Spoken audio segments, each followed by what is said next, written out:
Mesdames et messieurs, bonsoir. À la une ce soir, 60 collèges de proximité bientôt construits sur toute l'étendue du territoire national dans le cadre du C2D. Dans ce 20h, la signature d'accord en présence du Premier ministre Amadou Gon Coulibaly.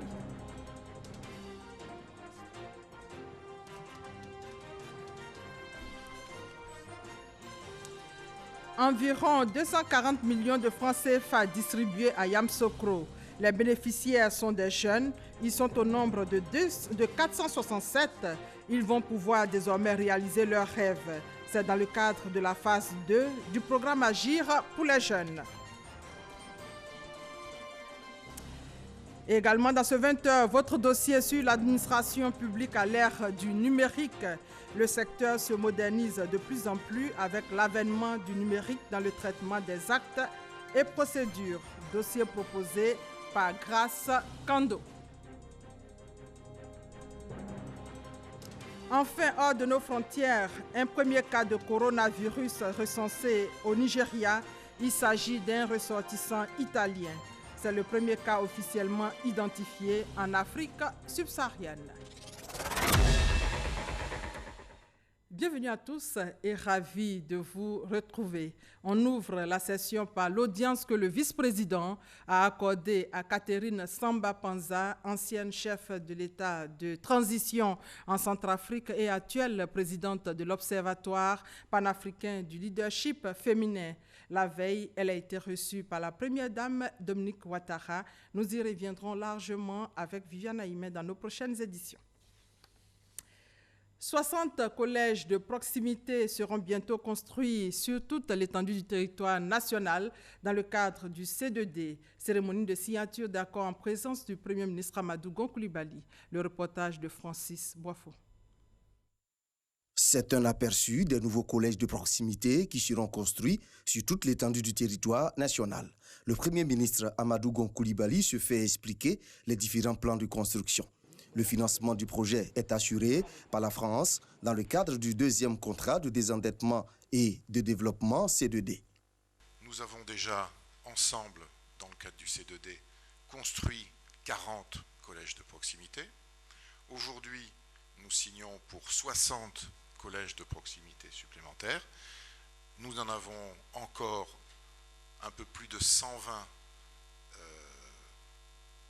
à signer, qui sont déjà actés sur le principe, et donc il y aura encore une autre cérémonie de signature. Au total, cela fait plus de 220 collèges de proximité. Je souhaiterais juste souligner que ce chiffre est tout simplement unique au monde. Il n'y a qu'avec la Côte d'Ivoire que nous avons ce genre d'effet de masse sur l'éducation. La signature groupée pour l'approbation des marchés entre le ministre chargé du budget et du portefeuille de l'État et sa collègue de l'Éducation nationale, de l'enseignement technique et de la formation professionnelle marque le lancement des travaux de construction. Monsieur l'ambassadeur de la République de France, je puis vous l'assurer, dans notre marche vers le développement du capital humain, qui passe nécessairement par l'économie du savoir, votre pays est un allié modèle dont la contribution est fructueuse à tout point de vue. En atteste la signature imminente du prêt souverain en vue de la construction de 58 collèges à base 4 et surtout la réhabilitation et l'équipement du lycée scientifique de Yamoussoukro qui contribuera à donner un souffle nouveau à ce fleuron qui fit jadis la fierté de notre pays et au-delà de tout le continent africain. Le chef du gouvernement, Amadou Gon Coulibaly, se félicite de l'excellence des relations entre la Côte d'Ivoire et la France. Le gouvernement est ravi de cet instrument, le C2D, qui permet de pouvoir avoir des investissements sur tout le territoire national et dans tous les secteurs, et particulièrement aujourd'hui dans un secteur qui nous tient particulièrement à cœur, celui de l'éducation et de la formation. Je me réjouis de ce que ces collèges de proximité, qui permettront à des milliers de jeunes gens d'avoir accès à une éducation au niveau du secondaire, puisse être réalisé dans les délais. J'ai cru comprendre que c'est dans 18 mois le délai de travaux. À ce jour, 149 collèges de proximité sont opérationnels en Côte d'Ivoire, dont 40 construits dans le cadre du C2D. On s'intéresse à l'autonomisation de la femme, une plateforme numérique spécialement conçue pour répondre aux besoins d'information des femmes entrepreneurs a été lancée ce vendredi à l'Ivoire Golf Club. Le projet est intitulé « 50 millions de femmes africaines ont la parole ». C'est un projet qui vise à faciliter l'autonomisation économique des femmes. Le reportage de Sephora Zegui. 50 millions de femmes africaines ont la parole. Une plateforme numérique dévoilée lors d'une cérémonie à Abidjan par la ministre de la Femme, de la Famille et de l'Enfant. Elle vise principalement à aider les femmes à se prendre économiquement en charge. Cette interface web offre un guichet unique pour un large éventail de services financiers et non financiers dont les femmes ont besoin pour lancer et développer leurs entreprises. Une plateforme qui est assez viable, qui va permettre à toutes les femmes de se connaître, de résoudre leurs problèmes ensemble, de chercher des financements pour leurs projets. Financée à plus de 7 milliards de francs CFA par la Banque africaine de développement, cette initiative vient résoudre la problématique de l'accès des PME aux services financiers. Il s'agit d'un outil qui pourra faciliter les femmes entrepreneurs à créer, à enregistrer, à accéder au financement à travers les champs d'information, mais aussi à mieux gérer les entreprises. La plateforme 50 millions de femmes africaines ont la parole ambitionne de libérer le potentiel d'une communauté en ligne de chefs d'entreprise dont les activités transcendent les frontières. Ramatali Bakayoko invite les femmes de Côte d'Ivoire à s'approprier ce nouvel outil d'autonomisation de la femme. Vous devez tout mettre en œuvre pour que la Côte d'Ivoire devienne un label de qualité en matière d'entrepreneuriat féminin. Je vous exhorte donc à donner le meilleur de vous-même pour amener les femmes et les jeunes filles à s'inscrire sur la plateforme qui constitue le principal outil de réseautage et la voie d'accès aux opportunités de financement sur les plans national mais aussi continental. L'initiative 50 millions de femmes africaines ont la parole est une application téléchargeable sur Play Store à travers le sigle 50 MAWSP ou via le site internet www.womenconnect.org. Et puis votre dossier de ce vendredi est consacré à l'administration publique à l'ère du numérique qui se modernise de plus en plus avec l'avènement du numérique dans le traitement des actes et procédures. Une volonté du gouvernement ivoirien qui vise à améliorer la qualité des services. Le numérique touche presque tous les services publics aujourd'hui en Côte d'Ivoire. Dossier signé ce soir, Grace Kando.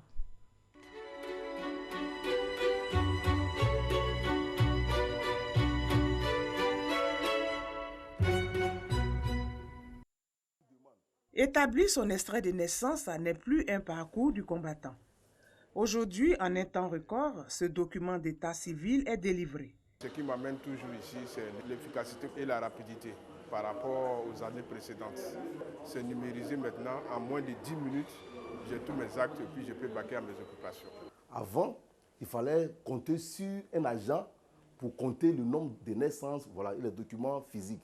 Or, aujourd'hui, puis c'est maintenant électronique. Donc, en temps réel, vous pouvez savoir à Tekoubou aujourd'hui, il y a eu combien de naissances, il y a eu combien de décès. Donc, c'est important pour l'État de savoir ces choses-là afin de planifier le développement. Ce nouveau mode opératoire existe dans certains établissements sanitaires. Exemple, le centre hospitalier universitaire de Cocody avec le e-parcours. Quand le malade arrive, on lui donne un numéro. S'il a le numéro 1 par exemple, quand je viens sur l'ordinateur, j'ouvre sa page. C'est-à-dire je renseigne le dossier, je mets le nom, prénom, date de naissance. Le nom de la mère, on met X. Et puis on met le numéro, je valide. Quand je valide, je vais dans affectation. Ensuite, je vais dans patient dossier et j'enregistre les médicaments maintenant. Les médicaments que je lance, ça sort à la pharmacie. Et je vais prendre à la pharmacie. Je fais les soins. Ce processus de digitalisation du service public répond à plusieurs motivations. Dans le cadre du développement de notre pays, on a vu une démographie donc, au niveau de la population. On a vu aussi que les ressources de l'État étaient limitées. Donc, dans un contexte des raréfactions des ressources de l'État et de l'augmentation des demandes, il faut inventer, trouver des outils pour rationaliser les dépenses de l'État. Et donc, avec l'apport du numérique, nous avons pensé que c'était un moyen qui pouvait nous permettre de faire cette rationalisation. Par la digitalisation, le ministère de la fonction publique, l'institution en charge de la gestion des personnels civils de l'État, a réussi à dématérialiser toutes ces procédures. L'ancienne salle des archives, comparée à la nouvelle, en donne la parfaite illustration. C'est par matricule que les actes sont rangés par ici. Toute la carrière du fonctionnaire est rangée là, de son entrée jusqu'à sa sortie. Les exemples sont nombreux ici au ministère de la fonction publique. Le système intégré de gestion des fonctionnaires et agents de l'État a permis la dématérialisation de l'ensemble des procédures. Avant le SICFAE, le processus était un processus manuel, ce qui faisait qu'il y avait beaucoup d'erreurs sur ces documents qu'on appelle les arrêtés de nomination. Il y avait beaucoup d'erreurs ou des décisions d'attente des fonctionnaires. Il y avait des erreurs sur les matricules, des erreurs sur les noms. Il y avait donc beaucoup de rejets par le contrôle financier, ce qui donc allongeait les délais donc, de prise en charge des nouveaux fonctionnaires. Et donc cet outil est venu pour régler la question. Avant, on avait 1 an, voire 1 an et demi, et aujourd'hui, avec le SICFAE, c'est environ 3 mois pour la prise en compte des fonctionnaires. Pour passer un concours, au lieu de venir sur Abidjan, tu es à Korogo, tu dois venir à Abidjan pour faire ton inscription par exemple. Tu peux rester à Korogo, tu fais ton inscription en ligne, tu imprimes ton papier. C'est devenu facile pour nous, franchement. Depuis le concours jusqu'à ce qu'on soit fonctionnaire. J'avais l'habitude de solliciter une demande d'autorisation de sortie du territoire. À ma grande surprise, je vois que dans les nouvelles réformes-là, quand je pars sur ma page de Codipost, je peux éditer déjà ce document et puis le faire signer par mon chef hiérarchique avant tout départ à l'étranger. Vraiment, nous gagnons en temps et c'est une administration qui devient de plus en plus performante. Le gouvernement ivoirien prend l'engagement de faire des TIC, technologie de l'information et de la communication, un instrument de gestion dans sa marche vers l'émergence. Un programme de gouvernance électronique dénommé e-Gouv, mis en place avec pour objectif moderniser l'administration publique et améliorer la qualité des services. Le projet, en réalité, répond à 2 objectifs. Le premier objectif, c'est de faire en sorte qu'on puisse, à terme, retrouver les documents en temps record, voire les retrouver avec un accès direct lorsque besoin y est. Le deuxième objectif, c'est de faire en sorte de conserver le document physique qui fera foi, qui sera objet de preuves authentiques, de conserver les documents dans des conditions environnementales, dans des conditions archivistiques, de sorte à pouvoir résister à l'usure du temps. Presque tous les départements ministériels se mettent à l'ère du numérique. Le ministère de l'Économie et des Finances s'est doté d'un système intégré de gestion publique qui interconnecte tous les services et grâce auquel la lutte contre la fraude obtient des résultats satisfaisants. Au ministère de la Construction, du Logement et de l'Urbanisme, le processus de digitalisation permet d'accélérer le traitement des actes se rapportant à la question du foncier. Les fonctionnaires et agents de l'État sont unanimes. La digitalisation de l'administration est un indicateur de progrès dans toutes les offres de services de l'État. L'administration ivoirienne se met ainsi au diapason de la modernité pour une fonction publique dynamique et performante. Et pour être complet sur le chapitre fonction publique, il y a ce point de presse sur la proclamation des résultats des concours administratifs, session 2019, et la rumeur sur le débarquement du directeur des concours. Notre reporter Grace Kando était encore sur place. Regardez.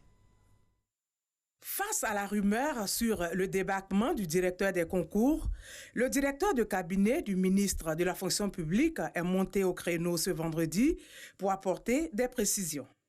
M. Soro Djinengafol n'est pas directeur des concours. Donc il ne peut pas être débarqué. Le directeur de cabinet a aussi fait la lumière sur les résultats des concours administratifs session 2019. Après la proclamation des résultats, il y a des personnes qui sont admises à 2 concours. Ils ne peuvent pas faire les 2 emplois.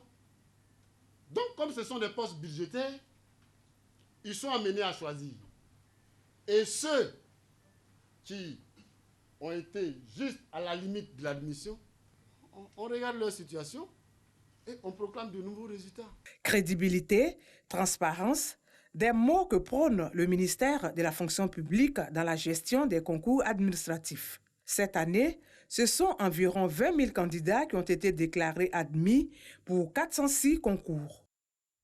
Voilà, c'était là le point de presse de Séraphin Oka, directeur de cabinet du ministre de la fonction publique, sur la proclamation des résultats des concours administratifs, session 2019, et la rumeur sur le débarquement du directeur des concours.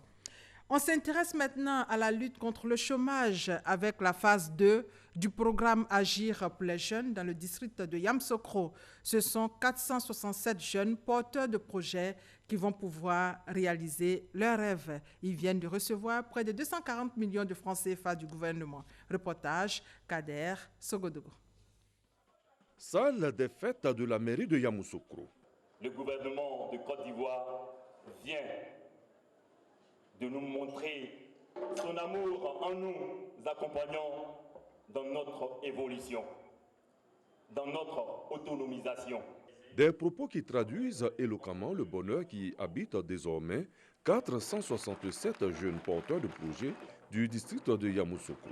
Grâce au gouvernement, c'est une enveloppe d'environ 240 millions de francs CFA qu'ils pourront se répartir pour réaliser leurs rêves et être autonomes à travers une activité. Nous sommes dans le cadre du programme Agir pour les jeunes en sa phase 2.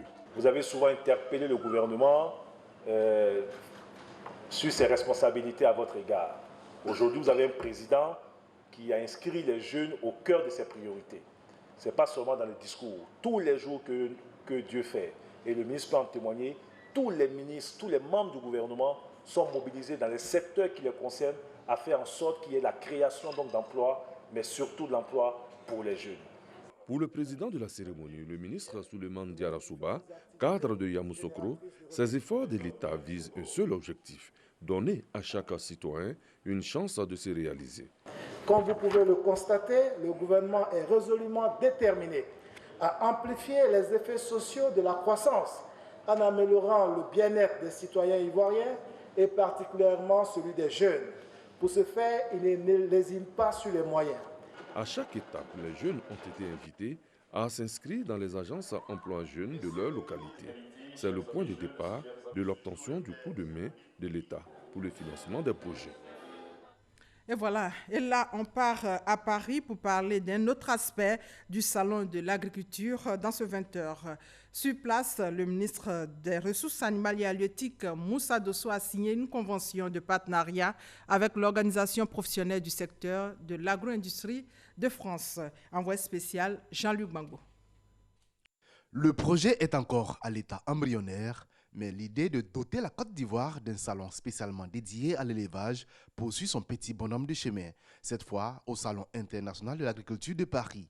Le ministre Moussa Dosso y a rencontré les responsables du SPACE, le Salon international des productions animales de Rennes. Un accompagnement sur notre savoir-faire d'organisateur de salon par rapport à l'ambition qui est exprimée d'avoir un salon de l'élevage qui devrait avoir lieu tous les ans à Abidjan, et en même temps attirer un certain nombre d'entreprises qui sont des partenaires du SPACE historiquement pour les faire venir à Abidjan, et en montrant qu'il y a aussi un marché en plein développement. Les échanges menés à la faveur du Sahara 2019 à Abidjan se sont poursuivis ici à Paris. D'autres discussions qui ont abouti, cette fois, à une signature de convention, celle de l'ADEPTA en vue d'accompagner la Côte d'Ivoire dans la redynamisation de son élevage. L'ADEPTA est l'organisation des professionnels de l'agro-industrie française.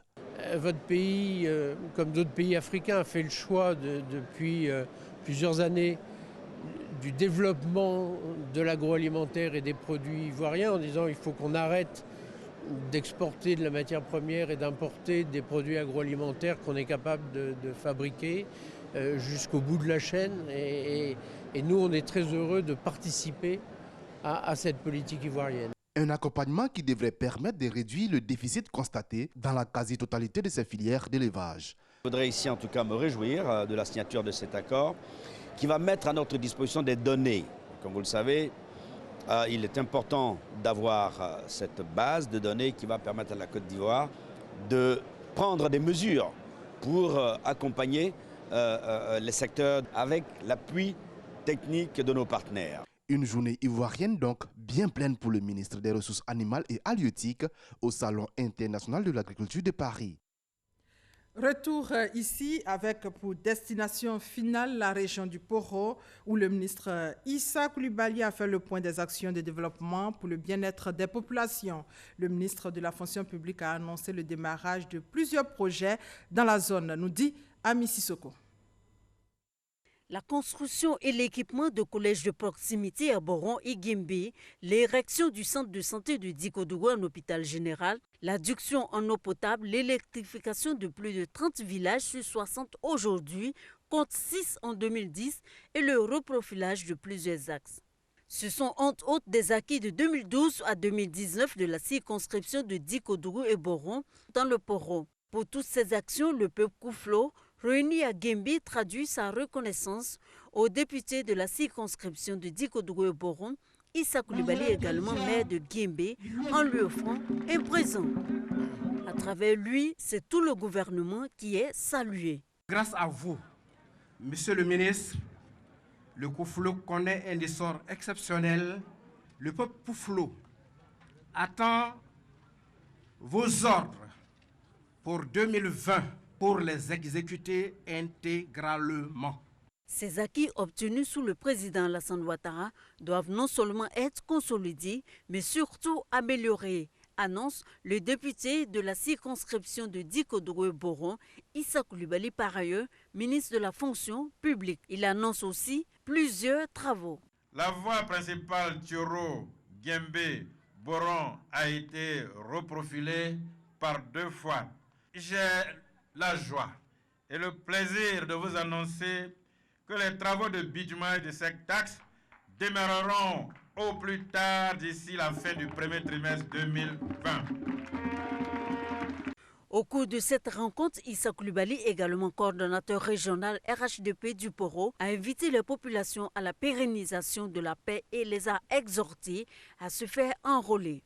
2020 est donc une année décisive pour l'avenir de notre cher pays. Je vous invite à vous mettre à l'écart des querelles de crochet et de vous éloigner des vendeurs d'illusions et de tous ceux qui sont tapis dans l'ombre et qui militent pour détruire la cohésion, l'unité et le vivre ensemble. Pour l'émissaire du RHDP, le peuple Kouflo doit faire confiance au président Alassane Ouattara et au RHDP. Selon lui, ce sont les garants de la paix, de la sécurité et du développement du département du Dikodougou, du Poro et de la Côte d'Ivoire. Et justement, la transition est bien trouvée pour ouvrir le chapitre politique.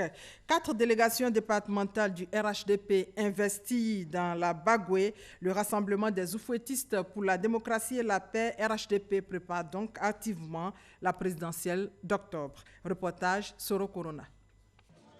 Kasséré, Bundiali, Kouto et Tengrila. Ces 4 localités de la région de la Bagoué ont désormais leurs organes pour faire triompher le rassemblement des oufouettistes pour la démocratie et la paix, RHDP, à la présidentielle d'octobre 2020. Ces délégations départementales du RHDP ont été officiellement investies et mises en mission. La stratégie, elle est simple. Il faut investir le terrain. Il faut sensibiliser nos électeurs. Il faut sensibiliser nos populations à mener le combat pour la victoire du RHDP au soir du 31 octobre 2020. Le coordonnateur régional du RHDP a exhorté les délégués à investir tous les villages pour implanter le parti. La mission, c'est quoi? C'est représenter le parti au plan local. Établir ce parti sur l'ensemble du territoire national.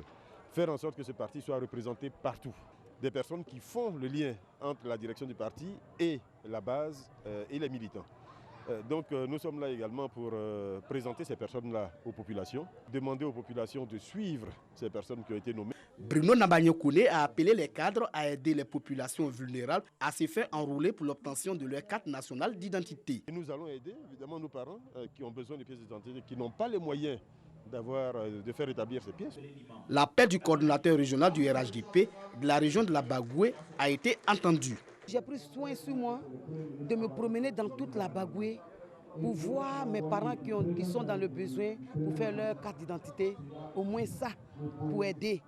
Et je souhaite aussi que tous les cadres de la Bagoué fassent comme moi. Il faut faire les papiers, ils vont voter. À travers ces cérémonies d'investiture, les responsables locaux du RHDP veulent quadriller toute la région de la Bagoué pour une victoire éclatante le 31 octobre 2020.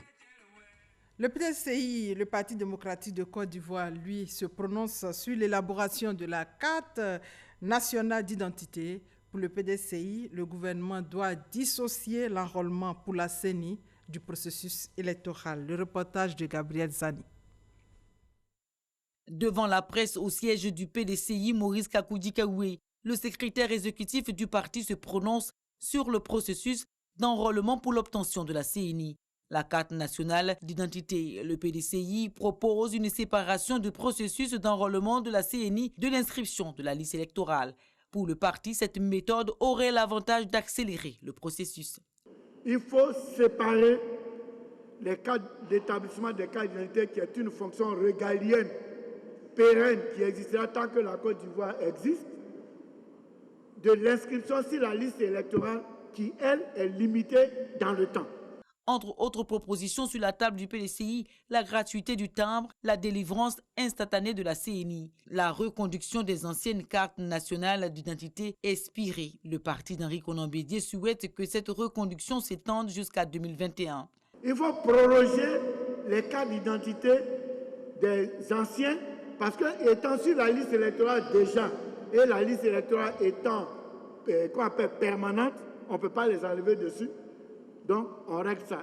Comme ça, ça baisse la tension. Et puis, on se concentre sur les nouveaux. Et il va nous rester 5 millions de nouveaux qui ne sont jamais sur la liste. Et ceux-là, on s'en occupe. Pour le PDCI, la mise en place d'une autorité de supervision et de contrôle du processus d'identification serait un gage de transparence. Cela pourrait apaiser les tensions politiques. Et un mot de culture pour détendre avec l'exposition Amadou Hampâté-Bâ, cahier d'un séjour en Côte d'Ivoire. C'est le thème de l'exposition justement sur la vie du sage de Makori qui a ouvert ses portes il y a quelques jours au sein de la fondation Isayo pour plus de détails. Lettre de Guinéré à Amadou Hampâté-Bâ, des manuscrits de 1955 de Dia Oufou-Boigny à son très cher ami Amadou Hampâté-Bâ. Conférence du sage de Makori à l'endroit des jeunes du MESI, mouvement des élèves et étudiants de Côte d'Ivoire. Ce sont là quelques souvenirs sur la vie des illustres disparus que le public peut découvrir à travers l'exposition Amadou Hampâté-Bâ, cahier d'un séjour en Côte d'Ivoire, 29 ans après sa mort, à la fondation qui porte son nom à Cocody. En 1946, il rencontrait Félix Houphouët-Boigny, avec qui il aura une relation d'amitié jusqu'à sa disparition. Et donc, ces deux icônes de la sagesse africaine se sont offerts en modèles. Et des modèles qui doivent être exhumés pour pouvoir puiser des valeurs essentielles qui manquent à nos sociétés d'aujourd'hui. Homme érudit, multidimensionnel et de culture, Amadou Hampâté-Bâ a marqué et épaté les organisations internationales, notamment l'UNESCO, par ses écrits et ses enseignements. Il nous a ouvert les yeux sur l'oralité et sur la richesse et la diversité de la culture africaine. Et depuis, bien sûr, je dirais, nous avons intégré tout ceci depuis plusieurs décennies maintenant et j'en suis heureux. Et nous souhaitons rendre à Hampâté-Bâ un hommage appuyé. Pour les personnalités, ce souvenir d'Amadou Hampâté-Bâ se montrait simplement que sa bibliothèque n'a pas brûlé après son décès. L'œuvre d'Amadou Hampâté-Bâ ne doit pas se perdre, doit être perpétuée.